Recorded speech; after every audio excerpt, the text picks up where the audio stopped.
HBN టీవీకి స్వాగతం. భారతదేశంలో ఎందరో మహానుభావులు, తత్వవేత్తలు, ఆధ్యాత్మిక గురువులు జన్మించారు. అలాంటి మహోన్నత గురువుల్లో సంత్ సేవాలాల్ మహారాజ్కి ఒక ప్రత్యేకమైన స్థానం. మొఘలులతో సంతత సంఘర్షణల కారణంగా అలసి సొలసిన బంజారా జాతి ప్రజలను తన ప్రవచనాలతో దిశానిర్దేశం చేసి దారి చూపిన దీపకలిక సేవాలాల్ మహారాజ్ అన్నారు. కేవలం తమ ధర్మ రక్షణనే ధ్యేయంగా అడవులు, చెట్లు, పుట్టలు తిరుగుతూ ఎటువంటి దిశ లేకుండా ప్రపంచవ్యాప్తంగా 10 కోట్ల మంది ఒకే భాష మాట్లాడే బంజారా సమాజాన్ని తన ఆధ్యాత్మిక శక్తితో తన ప్రజలందరినీ ఏకం చేసి చీకటి నుండి వెలుగుల వైపుకు తీసుకువెళ్లిన సంస్కర్త సేవాబాయి.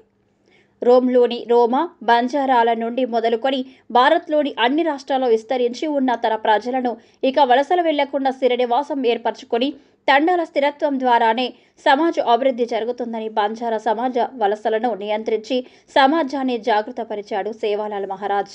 ఆరిఫ్ కాంగ్రెస్ పార్టీ యువ నాయకులు, సోషల్ మీడియా కోఆర్డినేటర్ దద్దనాల చెరువు ఫస్ట్ వార్డు ఇన్ఛార్జ్ ఉత్తమ్ సైన్యం హుజూర్ నగర్ నుంచి చెప్పడం జరిగింది.